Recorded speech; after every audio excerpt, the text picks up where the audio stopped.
you're doing well. Hope you're looking after yourself. Welcome to another episode of It's the Spotlight, where we discuss sustainability with impactful founders, people doing incredible work in the sustainability space and corporate social responsibility space as well, students making an impact at the university, and so much more. We have another amazing episode here today, but we also have another amazing guest here today. As you all know, I don't like doing introductions because I think it's best for us to hear from these amazing people. So instead, I'm going to hand over to today's guest. As you can see, this is still a pick up the mic recording because there may not be a laptop, but I am transitioning to using my tablet instead. I'm being technologically savvy. I'm going to hand over to today's guest speaker. Sharon, could you know a bit more about you and what you do? Yes, absolutely. My name is Sharon. I think that's obvious so far. And what do I do? Oh my God, I'm shy. You made me very shy now. What do? I do a plethora of things. From home, I'm a very busy homebody. I'm actually a homebody. People think I'm an extrovert. I think sometimes I'm an extrovert, but for the most part, I like being in my house. I like being in my garden. I like being in my kitchen. I love baking. I'm a wife. I'm a daughter. I think I'm the favorite daughter. Okay, listen. Whoa. And I'm a friend, and I'm a busy corporate girl. My goodness, I sit on a few boards. I think there's three. I think 3. As at last week 3, and I'm obsessed with governance, ethical governance. I'm obsessed with ethical governance and what it looks like in practice. And I'm an executive. I'm just a girl. I think I'm just a girl. I think every girl understands that, but I'm a busy girl, very ambitious girl. And I really, really, really love governance. Like my brain is so turned onto it. And I like solving problems. I think that's it. If you wanted to surmise me, I'm a governance-obsessed problem solver. Okay, there you go. I like it. That sounds like a LinkedIn tag. That's perfect. Before we go into questions, you mentioned baking, and I would be remiss if I didn't ask what's your favourite thing to bake? Oh, what's my favourite thing to bake? This morning, sometime around 4 a.m, believe it, I was baking banana bread because I couldn't sleep. But that's just the most simple thing I can do without measuring it. I realised there were no snacks in the house, and I like to snack on things, healthy things. At 4 a.m. in the morning, because I couldn't sleep, I was baking banana bread. But ordinarily, I would be baking maybe like a lemon blueberry cake. That's my husband's favourite. So I'd probably be baking that. I tried sourdough recently. It absolutely flopped. So if you see someone successfully make a sourdough bread, please respect them. Very difficult. I'm going to try it again. Sometime in the future, whenever I gain my confidence, I'll try again. But ordinarily, it'd probably be like a blueberry lemon cake thingy. If I see you again, I'll bring you one. Are you allergic to it? I'm not allergic to anything. Perfect. This sounds good. I'm getting a bit hungry. Let's discuss it there. But let's go into the first question. Yes. Which actually links to how you ended your introduction. You're described as the ultimate problem solver. Yes, sir. So, could you walk us through a challenge or a problem that you've tackled that truly embodies this title?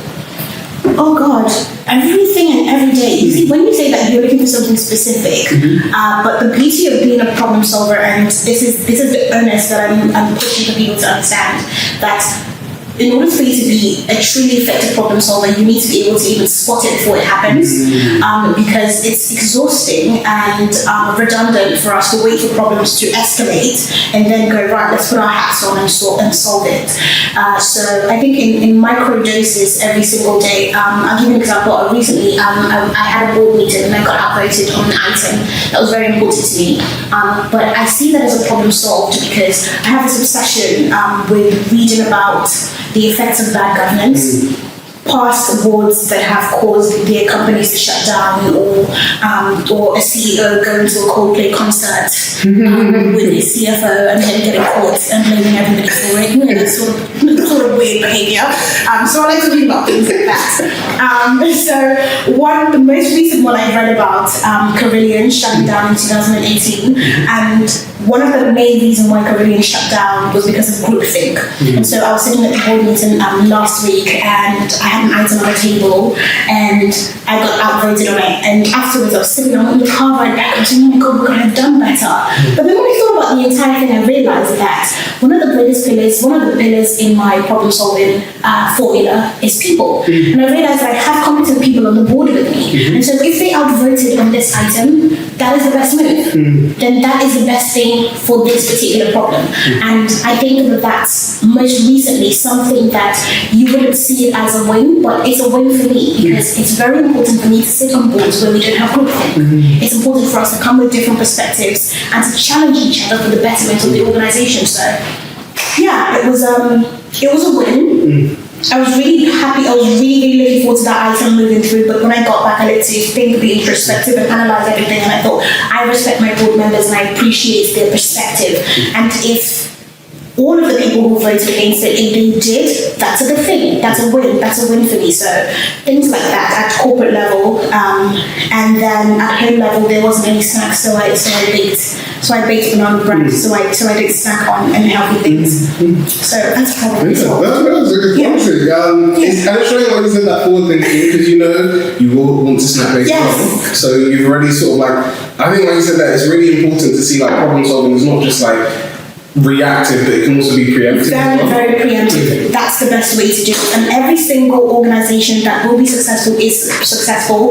We have to be preemptive. If we wait for things to escalate, that's so redundant. And then we spend more money on solving the problem. And that's why my problem solving solution is S plus P plus K. And that's systems plus people plus knowledge. So if we have systems in place, then a lot of our problem solving won't be reactive. It will be preemptive. There are systems that go off when something's gone wrong. So, yeah, I'm sorry, I didn't want to throw it out on you. No, you can. I'm enjoying this. This is good. This is good to, I'm learning a lot. I will say, actually, it's not one of the questions that we've got here, but it's something that you've mentioned. And it's actually, I guess, on a personal level, that I get to hear this first. It's one of the things that I'm actually trying to learn more about, which is, as you said, this whole idea of removing group thinking, but also, I guess, being confident to challenge things if you feel hey, actually, this might not be the best decision for the group. So my question to you is, how do you develop that? And for anyone listening who feels hey, I may be in meetings at work where things being discussed and I don't feel confident enough, and whether that's because their team isn't supporting them or even just on a personal level, they're not the type of person to do that. How would you recommend, or what advice would you give to them to sort of feel comfortable with sharing their own opinion? That's a good question. I think the first rule of conflict resolution, arbitration is that it's me and you against the problem. Something that I find, especially with the corporate fan girls, the corporates are fantastic. They're smart, they're intelligent, they're ambitious. But then when we want to challenge status quo, we challenge the status quo like it's you and the problem versus me. Nobody wants to listen to you challenge anything that way. So I think that a lot of the problem is how we do things. I say something very often. I say you can say pretty much anything. It's about how you say it, which is something that I found to be true. Be that at home, be that in the boardroom, be that in your meeting, in your presentation, you can say pretty much anything. There is something that someone would say, and you think to yourself, wait, did that person just say that? But it's how they said it. Now they've gotten away from it with it, and everyone's like, oh my God, wow, that's fantastic. And you're thinking, hold on. Did he just say, he said it in a different way? So the first rule of arbitration, conflict resolution, you want to challenge the status quo, which is what we're there for. A lot of us younger people who are in, these corporations that have so much bureaucracy, The reason why we're there, and one of the greatest blessings of having us in these organizations, is that we can spot things that they're used to. But how do you communicate it? If you say, Jeffrey, I know that you have the best plans and the best intentions for this organization, and that's why I believe that we can solve this problem. Jeffrey hears it's Jeffrey and Sharon against the problem. But if I say to Jeffrey, the way that you're doing this, it just shows that you're really the problem. Jeffrey hears, oh, you're saying I'm the problem. It's really about how you say everything. We need to fix our communication. If you communicate better, you can solve pretty much any problem.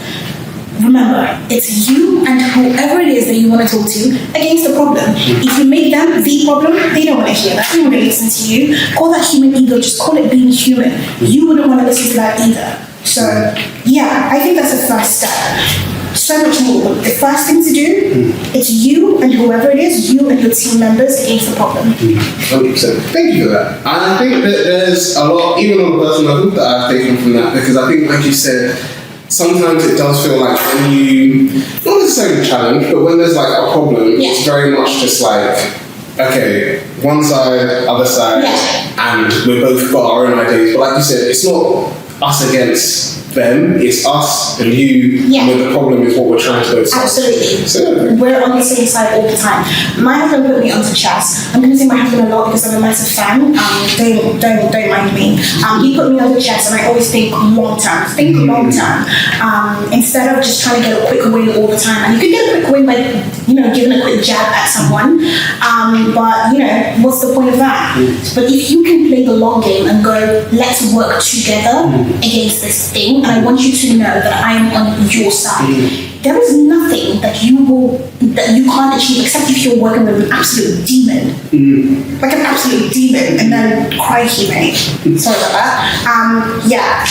But me, you, the problem's on the other side, but me and you, we're on this side, and it works. Be that at work, at home, in your family dispute, it works every single time. It's me and you, and the problem's on the other side. 100%. And I think, to wrap up before we go on to the next question, I think it's like what you said there, that it's also like it's not just like a good work principle, it's like across any area, like any relationship at all, having that understanding, because I think, like you said, whether it's like work, friends, unless the person really is like awful. Then they will understand that. I think those are like how the strongest like friendships, business relationships, like marriages, like that's how it's always done. It's never like I'm right, you're wrong, or us versus like me versus you. It's hey, there's a problem, and we're both gonna find a way how we can like solve it and get through this. So thank you very much. Thank you. We're gonna go to the next question, which is about your experience in ESG consulting. So how did your experience in ESG consulting and working with frameworks like TCFD and CSRD shape the vision behind Emboldened?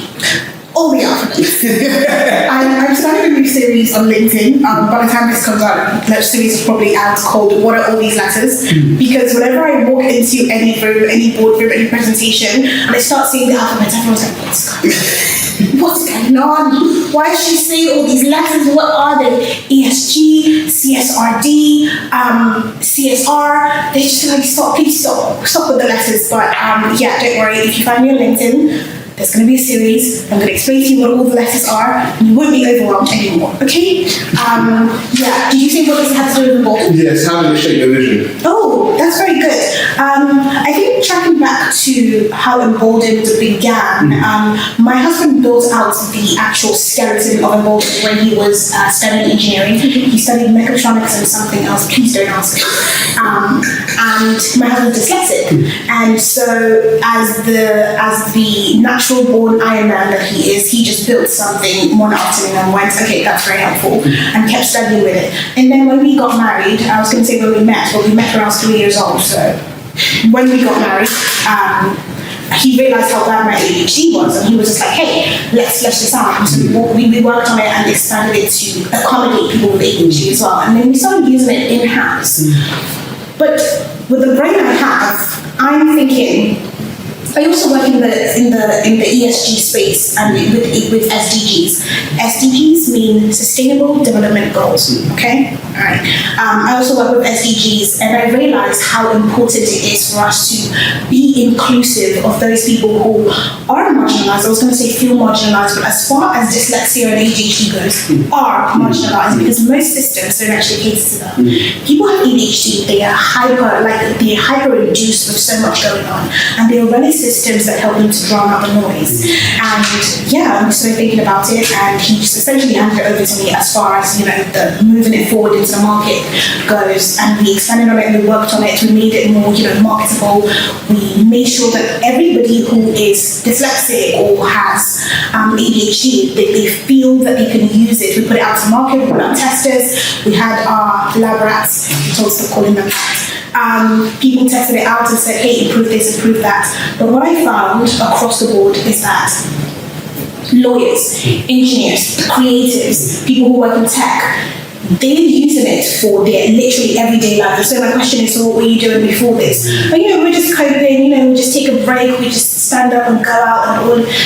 People who are dyslexic improve teams by, I think Harvard says 30%. Having a dyslexic person on your team, a dyslexic person who's being supported, not someone who's dyslexic and there's no support and they're just in a corner and they're thinking this is too much and I'm not coping. Someone who's dyslexic who's being supported in your team, they see problems from a completely different angle than you ever will.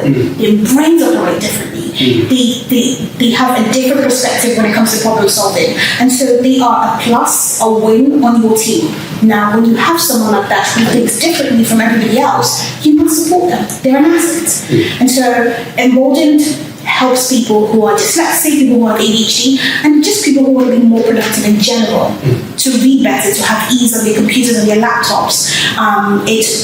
It removes the noise, it gives them dyslexic-friendly fonts to work with, and essentially it just makes these people more productive and feel seen and feel heard and supported. And people are more productive and they feel more, supported in your businesses. And when you do these things, it's not just for a badge, because that's another thing I struggle with in ESG. People just want to tick box. Hey, we're going to take Emboldened on, we just want to tick box. That's great, but I want to give you feedback. So whenever we go into a company and the company adopts Emboldened, we actually give the C-suite feedback. I want you to know how you have actually changed these people's lives. Yes, you have an ESG badge now, that's fantastic, that's great, but I want you to know what Sally is saying. I want you to know what Jeffrey is saying. I want you to know how you've actually improved their lives. This is important. And that's the S in ESG. The S part is so important. The E is great because, it's so big and so it's difficult to miss. E for environment, planets, all of these things, and oh my God, we don't want the planet to explode. Great, fantastic. But the S is so important. The individual people that make up your companies, like Madison or Alex. Madison and Alex being supported makes pick up the mic more successful. And somehow that goes over so many executives' heads. And you just, if you can support your people better, the entire organization is better. Because the entire organization is full of people. So if you can take a better perspective to the S of ESG, I think your company will operate so much better, which is the concept of sustainability. You want something that will live past 5 years. No one's building a company for it to die in 5 years. We're building companies that will live, 100 years, and we say, hey, it's 100 years anniversary of this company. That's sustainability. Let's build things that will last and will last well. And that's why business is no longer about the one profit. It's now people, profit, planet. And that scares a lot of people, especially CFOs, but it's a good thing.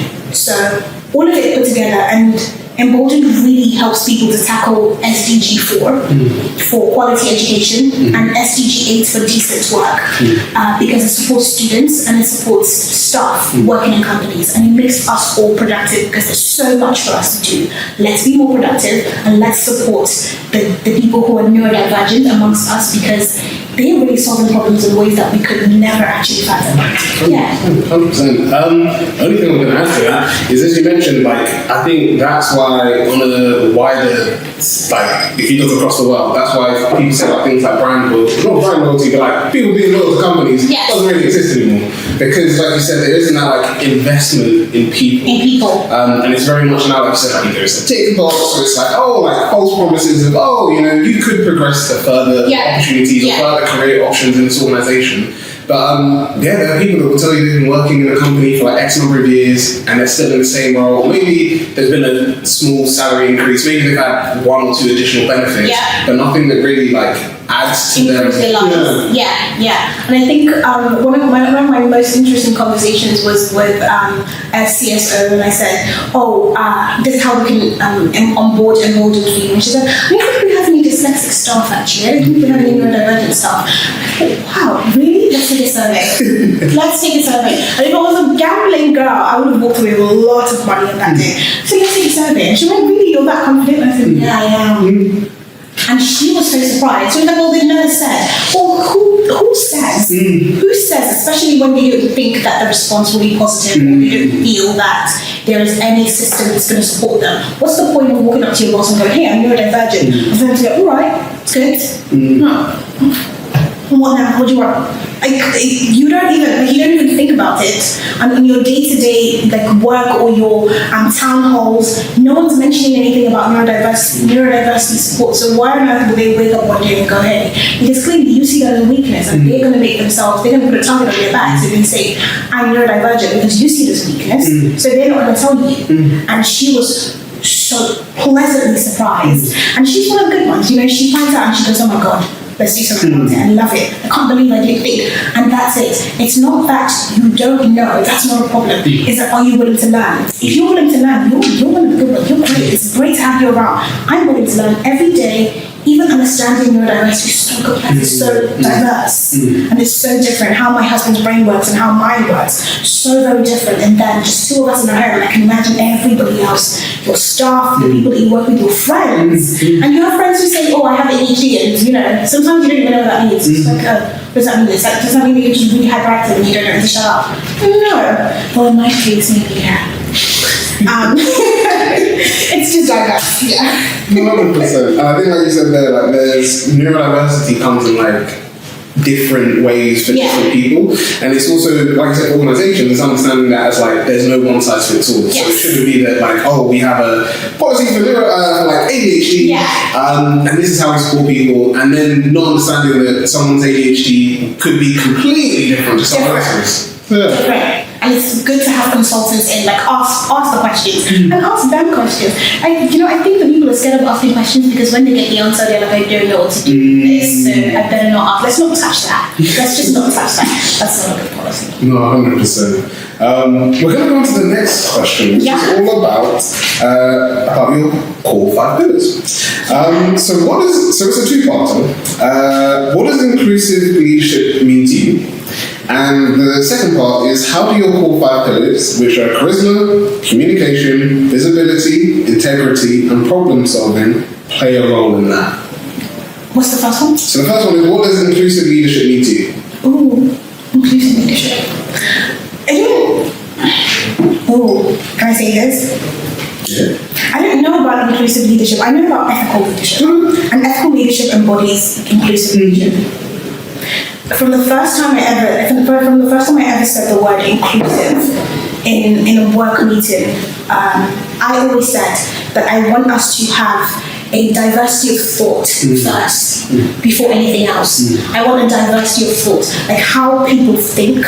I want to have a diverse group. Every team I've ever led, and whenever I had the opportunity and the privilege of picking my own team members, I went for diversity of thought first. Because there's something beautiful about sitting at a table with people who think differently. I've always had incredibly supportive, incredibly successful teams. And everyone's like, oh my gosh, Sharon's so this, Sharon's so successful. It's not me, it's the team. I pick people who have a diversity of thought. So to me, that's the first tick box of inclusivity, diversity of thought. Go for diversity of thought first before anything else. And so all of that for me is inside ethical leadership. Being an ethical leader, and it means that you don't need ego first. It's not ego first. You want to learn more. You want to be there for people, the diverse team that you have. You want to be there for them. So I'll give you an example. Something that I'm learning as I'm building out, be that through Corporate Fan or through Emboldened or every team that I've led, I've learned that people want you to listen to them. People want you to lead them differently. The first time I was a manager, I didn't know that. I had one leadership style, and I thought, okay, right, everyone just fall in line. But it works the other way, actually. Everybody has a different way that they want to be managed. Now you go and learn that. And if you're saying that's so exhausting, my God, who wants to do that? Well, that's the job of a manager, that's the job of a leader, and everything rises and falls on leadership. So I had to learn how this person wants to be led, how Jeffrey wants to be managed, how this person wants to be managed. I had someone on my team when I worked in energy who liked to have her one-to-one. On the days when, number one, I was in the office, she didn't want to have one-to-one with me on Zoom or on Teams. And number two, she wanted to have it out on the balcony. We had a balcony on the 6th floor. And she wanted to have it on the balcony. She wanted it to be very low pressure. Very low pressure, very chill. And I don't know, at first I thought, what do you want me to do that. But doing it, I could see how it just eased her. She was an introvert, she was very shy, she was very anxious. So she said, I only do my one-to-ones, number one, on the days when you're in office, so I don't care what those days are. Just tell me, I'll be in the office with you on that day. Let's do it on the 6th floor of the balcony, and can we just do it over like coffee or something? And that's how we did our one-to-one for the entire year that I had her on my team. And somehow, that made her more successful in that one year than she was in the business 5 years before I joined. And so they thought it was me. They thought, oh my gosh, Sharon, your leadership style, why don't you come to this conference and speak about it? And I said, no, I just listened to her. She said she likes this, and I did that. And so I think that's ethical leadership. Where you don't put your ego first, because I can say, no, I didn't come into the office for that. We're going to do this because somehow being a manager means that to some people, and I don't know why. I think we're going to talk about your childhood or something. But being a manager, being a leader means you're listening to people, you're understanding them. Ethical leadership is much more than that, but I thought for one, that was one of the first examples of what it means to be a manager to me. And I became a manager for the first time I managed a team.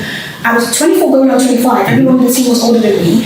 And so I could have let my ego get in and say, if I listen to these people, it means that they're telling me what to do. But my dad was very good, fantastic advisor. No, that's not what it means. It means that you're being a servant leader. That's one of his favorite things to say. Being a servant leader, that's what it means to be a steward. So go there and listen to them. And yeah, I was a very successful manager at 24, and everyone thought, oh my God, this girl, she's a wonder kid. No, I just listen to people. And if that's how low our standards are for what it means to be a leader, yikes. Yikers. Yeah. 100%. Before we go on to the second part, I agree with you that it's the best leaders are like those who like operate from a place of stewardship. And even I know like my technically my second manager that I've ever had, that's also the reason why like we still are in touch. She's a very close friend. Because like and bear in mind, so we did a lot of work with supporting like students in STEM, we're interested in like STEM subjects. We go to schools, and the biggest thing that I learned from her was she was always like she's in her 60s, but she was just like, I love doing the work with the children. She was like, hey, office stuff, like doing the admin, all this, like, but she's just like, when I'm doing the workshops with the children, when I'm like engaging with them, that's what I love. So for her, anytime like a school came in, she might not be able to do it all the time. She'd be like, oh yeah, I'll come through and I'll sit with a group of students and I'll do work with them. When we would go to school, she would get involved as well. And it wasn't like, oh, I'm going to come in, but I'm going to bring my work laptop. You guys do the work, I'm just going to sit in the corner. She was very much like hands-on, and that taught me that like I said, her seniority also people could argue her age. She could have just been like, no, this isn't for me, like you guys do what you want. But she was just like, no, like you have to get involved. And it surprised her that like I didn't live near where I was working, so I would sometimes like stay late in my work with her to like get things ready. She was like, why are you staying late? I was like, I'm staying late because like you're showing me that like you got like a good leader who will be prepared to like do stuff or like help to set stuff up and do all this. And I was like, you're showing me like good leadership. And I think like you said there, that's what like stewardship is the best form of leadership. I agree. I agree with that. I have regular, once a month I'll be on meetings with, I work with African clients, and I sit on the board with older African men, and that's completely different from just sitting on the board with regular older men. Sitting on the board with older African men, I think it's character building. You just need that. You just need to sit in the board meeting with older African men from time to time. It's just character building. You're gonna be tough as nails. And sometimes, very often actually, someone brings up my age. Like, how old are you again? It's not pertinent to the meeting. It has nothing to do with the meeting. And I realized that the longer we hold on to this whole age thing, like, as this person who is older than you and I've seen life more than you have, and there's a place for that. There's a place for that. I come from an African culture. My parents have made it very clear that, there's a place for that. When people have lived longer than you, they've seen a few things. There's a place for that. But when we're sitting in the boardroom, there's not a place for it. It's not a place for it. And when we think like that, it's part of leading with ego. You're so in love with your age. You're so in love with your age. What is that about? you're so enthralled by your age, and it teaches me something. And I love that I work with people across the world. Here in the West, I work with people in Dubai, I work with people in Africa, and I learn so much. And I just watch how leaders are so different across the world, and that's reflected in how the country works, and the result is shown in how the country is. And very often we go, oh my God, I don't know why this is not working. I know why. Because the leaders are messed up in the head. That's fine. There you go, I solved your problem. The leaders are messed up in the head. It's not sorted out. Yeah. But have you ever noticed that people are too, that your ego comes in the way of being a successful leader? Like something could have been so much better, but because you're so in love with something about yourself. Oh, I went to an Ivy League. I went to a Russell Group University. I graduated in the first class. So I must be the smartest person in the room. Really? Do you want to go to the test? Whoa. 100%. And even outside of boardroom, to see it like networking events. And I've always said that like I said, it's interesting to go to different style of events. Yeah. I never go in like ego to the max, like, I'm super successful. Yeah. I'm just like, I'll just go in, like, I'll speak to whoever I want to. Just gather with people. If people want to learn more about me, happy to share. If I want to learn more about them, ask questions. But I use this, I feel like I mentioned this on the podcast, but I'll say it again. I use this as a story for me to know, like, when like I have a bigger team, I will like pick up the mic and recognize worldwide and stuff. Yeah. This is how I will, like, this is not the way I will operate. So I went to a networking event. This person was interviewed, great thing. Then they had like this networking bit afterwards. And then basically, long story short, I wanted to speak to the person that was there, but like you said about like your upbringing, your culture. So like this person was older than me, they were already speaking to someone, and I was like, look, I'm not gonna like cut into your conversation. I'll wait for you to bring me in, or just like say, oh sorry, like introduce me sort of thing, but like ask me questions. And I remember I was just like standing there for a bit of time, and I could see the person was noticing me. They saw me, they turned, and I was like, I'm not gonna interrupt you because that's like in a conversation. That's completely rude. And then I spoke to the person afterwards. They then said like, oh yeah, like just send me an email, like, let's connect on LinkedIn and do this and stuff. And then afterwards, like I was like on my way home, and I was just like, wow, like you're like on a bigger stage, yes, you're more recognized, but I was just like, it's interesting to see that you can't almost like recognize like that to I don't know, that being like we said about that people element. Yes. It's like, oh hey, like bring that person in, or like speak to that person. And maybe to them they didn't notice it, maybe to them they're just like, it's just who they are. But that was the thing that taught me that like, no, like anytime we do, like we pick up mic events, I'm the worst because any event that we do, everyone wants to catch up. So I'm being pulled in everywhere. So I'm trying to like introduce people but also catch up. So I always make it a case that like, look, if someone wants to talk to me at the event, I'm going to talk to them. If they want to know more, like I'll tell them like, let's schedule a time in afterwards. Like today's a bit hectic, but I never make it a bit like someone's at the end of the group, like to just be like, I'm not going to talk to them. And I feel like you said there, that's what like, it's interesting to see with people, and whether it's an ego thing, whether it's like you said, like, oh, my business has won like X number of awards, or like we work with these clients. To me, it's like no.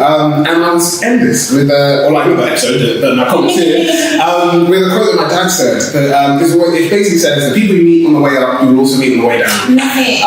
And it's all about this whole idea that you never know where like someone you interrupt. So that person, let's say like I'm gonna pick up my guest investment. We're now like a multi-billion company today.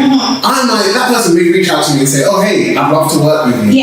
But then in my head, I'm like, I've seen how you've worked, like we've interacted before. In my head, I'm like, do I really want to work with you? Or I might say, actually, there's this other person that I've had a great interaction with. And that's why I've said, like, my final comments, this is my final, is I've said that, like, they're not the exact same. There's this person called, I don't know if you know Simon Squibb. So if anyone doesn't know, he does this thing where he interviews people on the street and like offers, like, basically, here's what their dreams are, and he gives them like funding and stuff to help them grow. And I've said, like, my ideal thing as like a business owner is to do something similar to that. So like go to these events, whether it's business networking ones or just like fun stuff, and then just like meet people. And if someone says, hey, like, I'm running this business, I'll be like, oh cool, like let's talk about it. And then just being like, okay, cool. You're looking for like funding or investment, like here's some money. Because to me, I'm like, I would prefer to invest and like do stuff like that. But obviously, like depending on who you're getting money from, you might have to have a bit of a more formal pitch. But to me, I like engaging with people like that because I can see the type of person you are by just not knowing who I am, or like knowing, oh, this guy's like a big founder. It's like, no, you're interacting on a personal level, you're connected. So that's why I feel like those are the best leaders, are the ones that like walk into a room, and people say it's the same with actors, it's the same with like people who just come in and just act like people, like chill people. Very funny story. I probably this one as well. My team manager used to work at somewhere in East London that like did a lot of photo shoots, and she like met a lot of celebrities through it. And she told me like one of the reasons why she's always a big fan of Idris Elba was like basically the organisation running the street, which is like, oh yeah, we need to like get him like, you know, this white plethora for breakfast and all this stuff. And she was just like, oh gosh, like this is so much. And then he just came and he was just like, yeah, I just need like some baked beans, a bit of toast, like I don't need anything special. And literally she was like, we went to Tesco's, bought bread, bought a can of baked beans, just gave him breakfast. And she was just like, it's just like he's a simple guy. And he was just like really nice, really sociable, but wasn't like, oh, because of my level of status or how big I am, I need to have like, you know, 3 different types of like cereal and like a wide butter or something. So I'm like, I'm a down-to-earth person. We were literally saying this on a train about Princess Catherine of Wales. She just seems that way. Never in the room with her, but there's something about just watching her operate, and she just seems that way. She just seems like a human being. You know when people just remain human beings regardless of what's going on and whatever success they've had, and you just look at them and you're like, you seem like you're still a human being, as opposed to turning into this bot, this high society bot. And yeah, we were having this conversation with a 7-year-old girl we met on the train. And we're just like, Princess Catherine, you look at that piece of here. Oh, and by the way, you've never invited me to a pick up the mic event. Jeffrey has never invited me to a pick up the mic event. We're working on something. It's terrible. We're working on something. I will invite you to the next one. I will invite you to the next one. I will say, events are tiring. I love events. I love putting them on. It's great to see you connect. But yeah, obviously, so. But I know I'm on multiple podcasts saying we're going to do loads of events. I'm going to be honest and say my visual plan of like doing like 1 a month is too exhausting to put into action. So we will do at least 2 to 3 more before the end of the year. I'll say that. One probably around Christmas. We have our black. Actually, I'm going to invite you on to that. We have a black. Oh, because I said. No. We were going to invite everyone as well. We have a Black History Month one that we do where we bring together a panel of speakers for Black History Month to discuss their journey and then discuss the theme for Black History Month. And then I'm thinking, I went to one last. I'll shout them out. There's an organisation called Nourishment. They do networking events, but theirs is like really focused on like encouraging people to connect in different ways. And through my like part-time work, that's how I found out about Nourishment. And I was like, I've never been to one, let me go there. And it was like, to me personally, it was super fun there. So the whole idea of the event is you come in, you're like connecting with people, they had like cards and like games and stuff. But then they brought everyone into a room and it was like, okay, cool. So on your name badge, you put your name and then you put either your day job or your creative passion. And the whole event was, okay, so we're going to basically get into groups and then you're going to come up with like a creative solution to a problem. So he was like, oh, okay, cool. So go into groups of 3s, think about an issue that like the 3, like in your groups of 3s, you could all solve, and then how could each of your like skills help you to tackle this issue? Oh, that's really cool. And like when I say some of these ideas, even like the ideas that my group came up with, I always say on camera because I'm like some of the stuff is like if we can action it, I might need to do a bit of a business transition, but I'm like this is really cool. It was like a really cool premise, and it was interesting to see that like everyone was just basically like connecting off that. So it was like, someone was maybe like an illustrator and they were just like, oh my gosh, like I love illustration. I met someone like a lot of people will probably know this now if you've watched most of our stuff, but like I've been saying the whole year that like something that I used to do a lot more than now was poetry. So I met someone who was like talking about poetry and having a good time, and I was like, hey look, I haven't done poetry for a while, but I've always been thinking about like, maybe going back to it. And he was like, oh yeah, I know all these like poetry events, happy to bring you along. And I was like, if I didn't go to this event, I wouldn't have met this guy. Now I'm potentially going to be going to poetry nights as well. So I love events. I love going to events. I don't know if putting events on. The managing is actually okay. It's the organisation and finding stuff that can be stressful. Yeah, I know that the detail that goes into planning things, detested planning my wedding.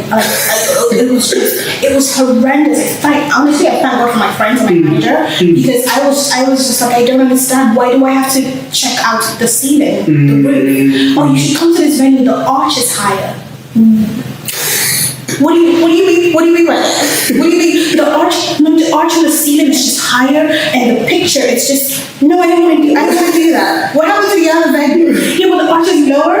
I don't care. Please leave me alone. I don't care. And it's just one thing after the other. Taste this cake. Now taste this cake. Now taste this cake. I'm going to have one slice of that cake on my wedding day. Go away. Go away. Go away. I absolutely detest. The only thing I cared about was the groom. That's everything. I would have married that man in the sand. Leave me alone. And so, God, I detest planning events. My God, crikey. And people wonder why I have a team. She has a team. She has a PA, and her PA has an assistant, and she has a manager. And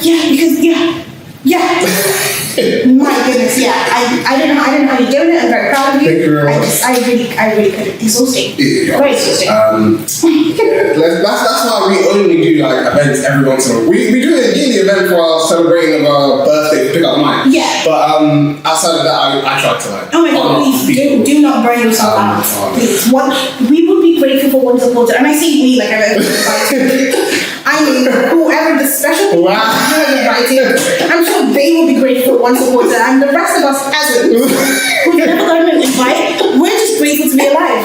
Hey, what are you gonna do? No, see, look, I'm saying it on camera. I've made a few commitments on camera.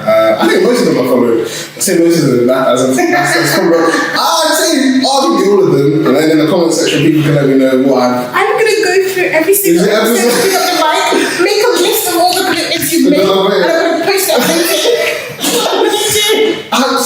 Some of them I've got a bit of time for some of them. Like, I told someone for our entrepreneurship podcast, they were just like, I have to post at least one anthology of my poems. I have to see one. I am working on it. It's, to be honest, like, I always thought I would at some point, but then I was just like, no, I've like actioned it, so now I have to actually like do it. What's another one quickly? I made a list of 26, well, I don't even think it's now 26, but I made a list of like 26 things I wanted to do while 26, because I just turned 26 a few weeks ago. And yes, I'm older than you.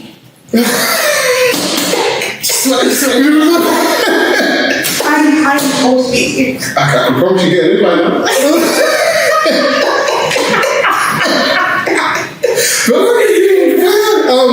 But I have to do the 20, like at least one of those things. I think I don't know if before they come. So for that podcast, they come on a year later. So I think their podcast will be before I turn 26. So I have to at least have done most or made progress on those things. But now I've got like. How's it going? How's the list going? It's one of those ones where, to be fair, I've technically at least done one of them, because one of them was to go to an event by myself. And the event yesterday, even though it was someone that I knew who was putting on the event, I didn't know any of the attendees. Really? So I would say that counts as one. Do you like doing that? Going to events by yourself when you don't know anyone there? Do you like that? Or is that like a bit dreadful? It depends. Okay. The event yesterday, I liked the vibe, so it was nice. I won't mention the organisation, but I went to, I went to another event, because I was like, if I say any more, they might know who I am, and we're working together and stuff, so I'll keep my shut. But I went to another one, and that one I was a bit more like reserved, because based on the topic, like it was like a networking event and a panel discussion. So I got there for the panel discussion, and it isn't necessarily in an area that A, I know a lot about, or B, I'm particularly interested in getting into. But I don't mind it. I think it really depends on like the people in the room. Yes. If the people are really nice, really sociable, if they're people you can connect with, I don't mind. I've also been to networking events where it's been like cold. Yeah, super cold.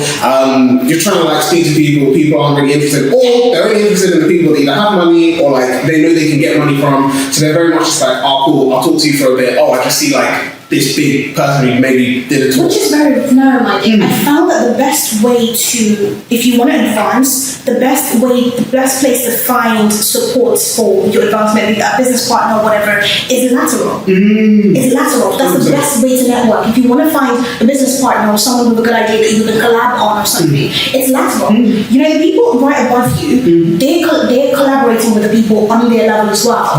And their priorities, and they're so busy, and so, oh my God, and I have to do this, and I've got to go to France, and then Spain, and Rio. Is Rio happening? They collaborate laterally. Now people don't know this. People don't know this because once they see and they're like, oh my God, you're on my level, yeah, go away. Because you're so small-minded. You need to think long-term. The long game is what you need to be thinking about. So I find this in a lot of networking events, and everyone's just like, oh my God, you're my age and you're on my level. Let proceed, go away. So I'm just like, okay, that's fine, I guess.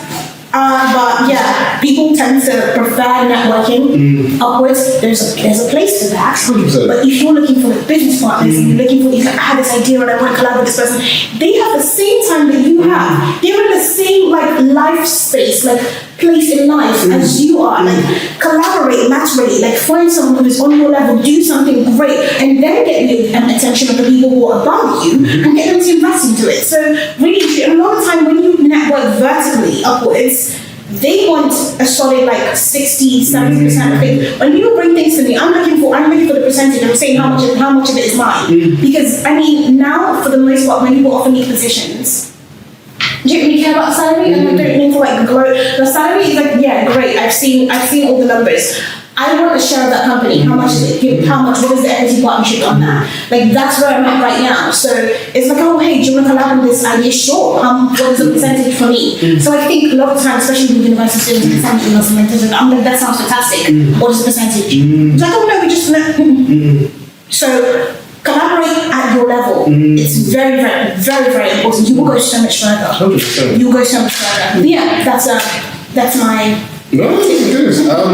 We will go on to the next question. Before we do go on to the next thing, it was what somebody mentioned just then. Laterally, yes. A lot of so people also see that we do a lot of collaboration with organisations, and sometimes we'll do video photography, all that stuff. People get surprised that I do it with these people, but it's like you said about collaborating laterally. Because a lot of the people that I work with, or who I've brought onto the podcast, especially people get surprised when it's people that I don't know. I've never met them before, met them in person. There's some people, so there's an organisation called System. They do a lot of work supporting women in STEM. Oh no, I love Donna. So they're actually our group. They're currently our first community. We have another community partner. Their announcement will come soon, but they were our first community partner. And people sometimes think, you've known them for ages. And I say, no, literally, I don't even remember. I need to look into this because I don't actually remember how we connected. But I think they had their first brunch 2 years ago. And they invited me to come along. And then I was like, cool, I'll come along.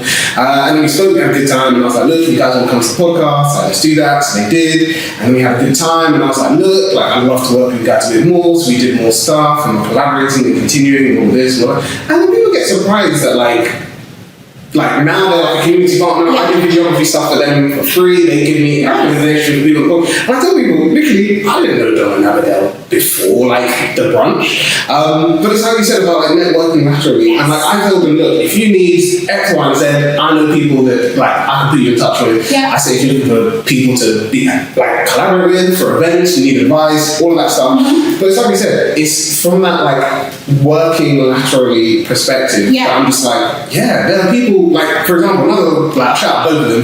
There are these two sisters that one of them I met actually when I was at uni, called Maya and Jude. They run separate businesses. So one is called the Lady Powerhouse, that's run by Maya, and the designed by or DBJ Studio, as it's now called, is run by Jude, and they basically work big clients. They work at Sky, they've got their own programs. But people are just how do you work with these guys? How do you find out about them? And literally so I met Mile through a Nigerian Society event. So our universities did an event together, we collabed, and then we just kept in touch ever since. And then when she knew that I was going to pick up Mike, she was like, I'd love to come and talk to you about my business. I didn't even know she had a business. Yeah. Now we work together. Now I've got a program that we're going to launch this Creative Lab October. This is me saying it on camera, so now I have to do it. But she's helping me out to support it, and I was just like, look, like, I don't know if you'd be interested. I love the idea, I'd love to help. But it's like you said, doing it laterally. Yeah. Because if I reach out, let's say, to like a big person who does like, similar work to what she's doing, they might be like you said, like, oh, like, I don't really see it, or I don't really get it. Yeah. And then there's on my end, I feel like I have to do a lot more like pitching, evaluating. But if I'm like, actually, there's someone who's either on the same level or similar level to me that is doing the same work that you're doing, it's having huge impact, and I've got that personal connection already, I would rather just work with that person and say, hey, look, like, this is an opportunity that I think would be really great for you. If you're interested, like, let me know, and let's see where you go. I really believe the best way to sort of collaborate, small business to small business, startup to startup. When we launched Emboldened, another startup a bit ahead of us, it's called Matter, and it's a dating platform for people who are neurodivergent, so you go check it out. So Jamie reached out to me, he was like, hey, let's talk. We're sort of in the same space. Yes, he's doing a dating, dating. What's it called? Dating app. Yeah, dating app. But, still cater to neurodivergent people. And I think it's so important for you to sort of connect to people who are in the same headspace as you as well. Because one of the most dreadful things working with someone who is not in the same headspace as you, they don't have the same amount of time to commit as you do. They don't have the same sort of vision that you do. Their goal is completely different from yours. When you want to just chug along, like we're just chugging along day to day, they're thinking at a faster. It's completely different. Now you with System, and Donna is amazing, and Abigail's amazing, and they're just fantastic, and they're so ambitious, but you're in the same headspace, and you're in the same. So it's important to just connect with each other, like, be where your feet is. Like, where is your feet right now? Look around and hold the people around you. Hold on to those people. And it's so, I don't know, I think it's so difficult. People tend to like look down on people who are at their level, which is so ironic because you're at the same level. That's so weird. It feels so weird. Yeah, but I agree with you. I think it's great what you're doing with Donna. Huge fan of Donna. Yeah, I think I've said that actually. Well, I think, one thing before we go to the next question is, like you said, like, even events-wise, so they reached out to me last year and said, hey, look, we want to put on a networking event. Like, do you know any spaces? And I was like, look, like my workplace, they've got an event space, we could collaborate on it. And they were just like, yeah, cool, like, let's do it. And I was like, look, I don't need to be on stage, I don't need to be the main center stage. I was like, I will create content for you from this event. And I was just like, I will also allow you, like, through my workplace, you'll get free access to the space. I was like, the only thing I just need from you is maybe just put on the logo, it says collaboration, and that's it. And that event was really good. But hopefully, that's why I say, like, event-wise, it's not all dependent on me this time. So we're supposed to be doing another one later this year, but it's the exact same thing that, like, I could be like, okay, we want to do a networking event for women to support, like, whether it's women in STEM or just women in any industry. But then I'm like, what's the point of me just doing it? Because I could just collaborate with STEM or, the Lady Powerhouse and be like, hey, look, I've got this event idea. I know you've got a great audience that would love to attend something like this. Are you interested in, like, you guys can either let's see where we go. Yeah. I think that's the other thing. People don't know the sort of response they would get, which it sounds very sympathetic, but I think that's a very pathetic excuse personally. This is like, I don't know what they would say, so I did not ask because I don't know what they would say. But then how would you know what they would say if you don't ask? And I think that's it. People think, oh my god, how I perceive this person on camera or on social media, I don't know the kind of sort of response I get from them. So it's best for me to not. And I think that attitude gets nobody nowhere. I think that's the worst way to do any business ever. To try to connect with someone. I think it's just the worst way to be generally in life. Recently someone reached out to, I have a business partner in Minnesota, he's a 70-year-old man. I have business partners that are just completely different from me. 70-year-old man in Minnesota, and someone reached out and they said, listen, we know that you work with Sharon, and Sharon is one of your people. I want her to be my on-screen talent for like an ESG show or something. And he was like, oh, but I don't know how she'll, because Sharon just seems like she's so busy. And then Jim was just like, yeah, she'll do it. He was like, Sharon's that person, she'll go for it. And he just called me yesterday. He was like, oh yeah, by the way, this is it, and he's great at this.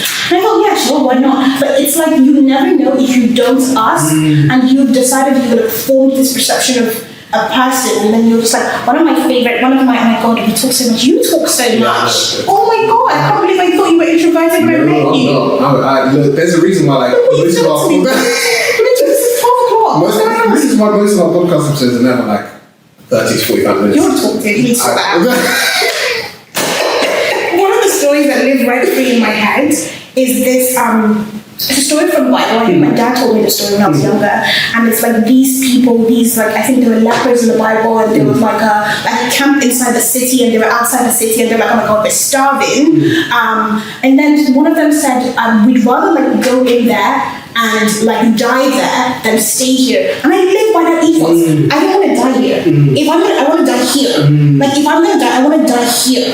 Like just move. Like move. Wherever it is that you are right now, take 3 steps further. If you're gonna fail 3 steps ahead from where you are. If you live by that ethos, I don't want to fail here. You've decided that you're going to fail, cool, no problem. I'm not a psychologist, I'm not going to psych you out of that, that's fine. Fail 3 steps ahead of where you are.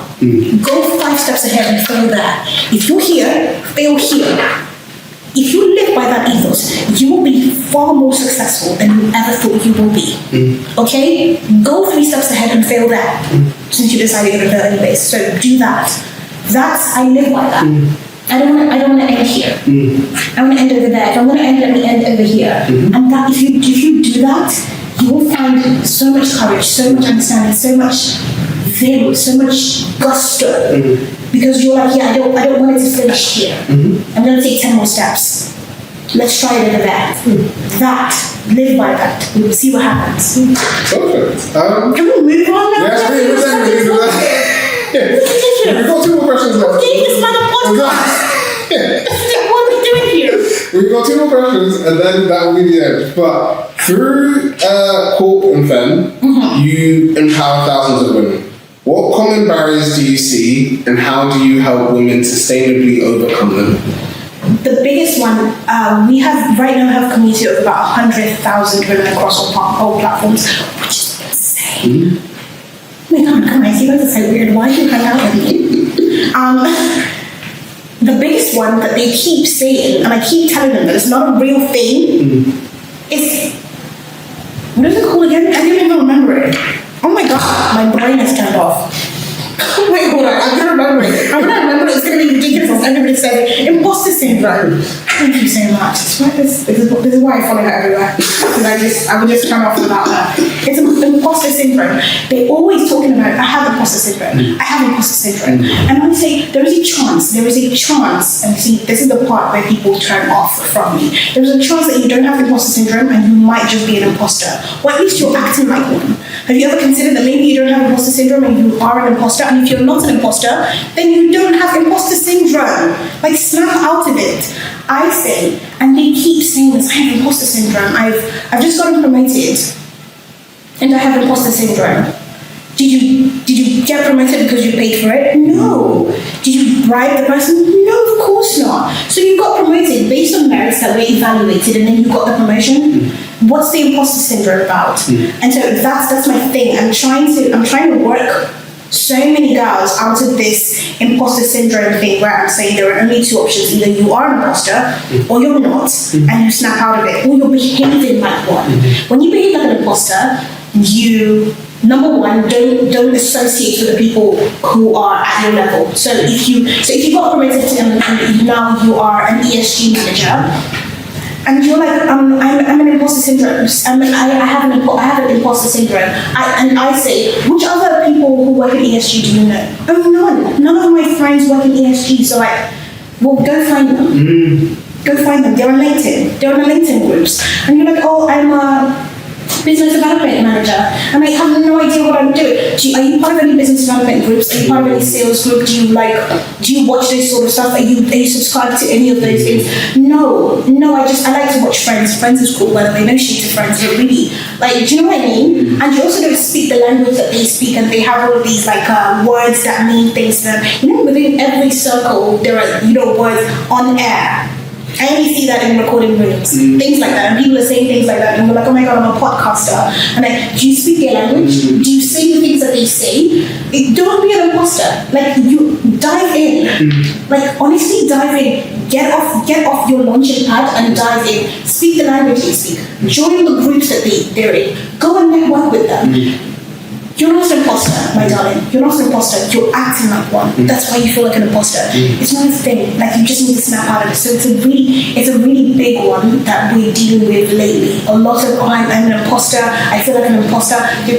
Join the groups, speak the language. I always say speak the language of the villagers. If you want to assimilate, speak the language. If you go somewhere, speak their language. Number one, it's not just respectful, it's just sensible. Go and speak the language. Like in my field, we have our letters. We're talking about CSRD and we're talking about SDGs and we're saying ESG and all of these, and then you come and you're like, oh hey, I'm an ESG intern and I just feel like I don't belong here. Speak our language. Speak our language, and if you don't know how to speak our language, learn our language. And you want to know what's funny? We want to teach you our language. So speak the language. Hang out with the people, join the groups, you won't feel like such an imposter anymore. I can assure you of that. So if you got where you are on merit, you deserve to be there, you're not an imposter. Otherwise, maybe you are an imposter and you're just trying to tell us something every time you say you have imposter syndrome. Maybe this is your soft confession and we cannot absolve you. Thank you very much. We're now going to go on to the last question, which is, I think, a nice way to end it. So for students, I've also included to young professionals as well, interested in building sustainable, impact-driven careers, similar to ones like yours. What's one mindset shift or skill they should develop today? Oh, everybody knows this one. Let's say it together. Problem solving. Look at that, your face. Like, problem solving. Be interested and be fixated in solving problems. I always say this, businesses are built because someone said to themselves, I can solve this problem, and then they built something. Like, Jeffrey woke up one day and he went, I'm going to have a podcast because I can solve problems better than the other guy. See, this guy, just full of ego. What are you going to say? But that's really it. That's how people build businesses. IKEA freaking built a business because they went, we know where all the trees are. I wonder what we can do with those trees. Like, literally, businesses are built because someone thinks to themselves, I can solve a particular problem, and I know that someone else is solving that problem, but I think I can do it a little bit better, I can do it in a different way. So, I say the best skill to learn in order to be successful as an entrepreneur, in your 9-to-5 job, as an artist, whatever, solve a problem. And I said this to someone recently, and she was more into like the creatives and the arts and everything. And I say, a lot of people say that their music is healing.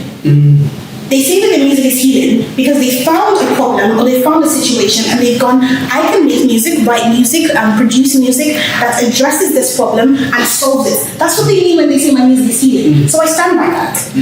Learn how to solve problems. And if you want to learn how to solve problems, I'll teach you. I made a formula for it. Because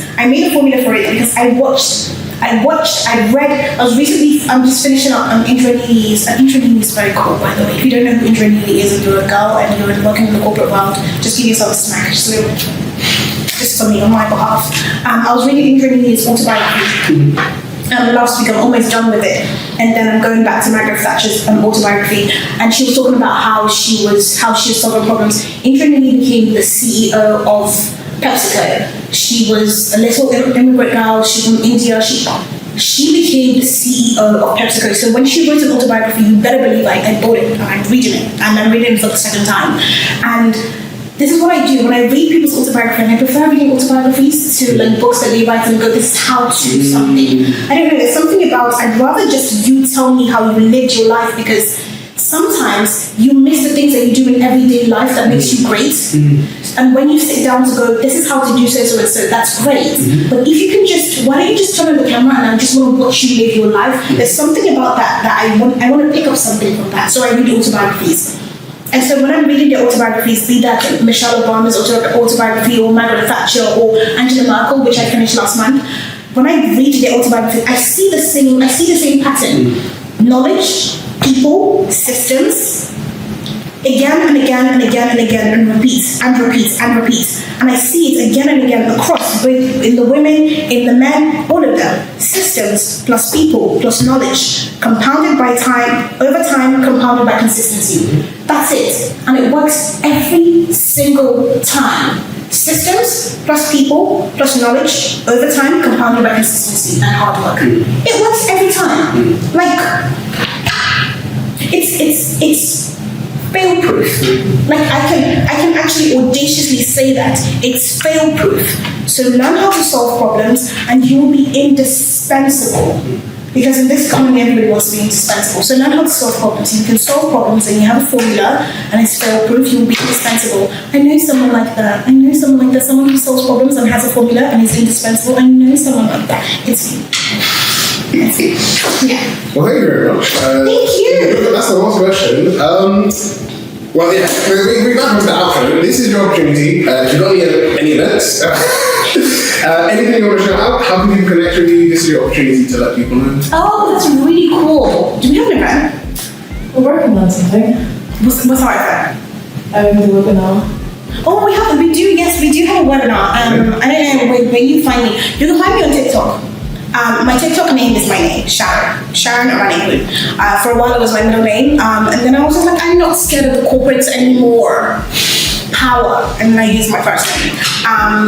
So if you find me on TikTok, there's a link in my bio, and we're working on our first webinar. And yeah, it's for the girlies and the boys. The boys keep commenting, don't leave us out. So you're the minority, we're the majority, but you're welcome to join. And you can find Emboldened. Just type Emboldened into Google, Emboldened ADHD, and we are in the first page. Please try Emboldened, get Emboldened, share Emboldened, and just find me on LinkedIn. Let's be friends.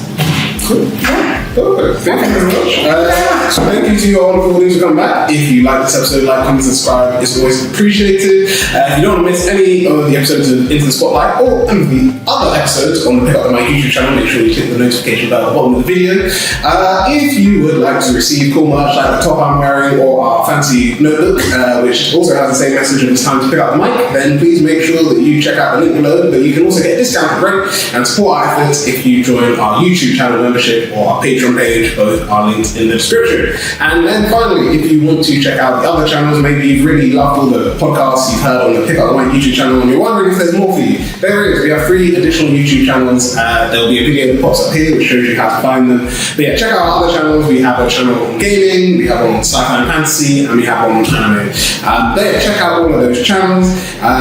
We're going to close up here. Thank you very much for coming. We'll see you next time in the next episode of Into the Spotlight. So that's bye from us and have a wonderful day.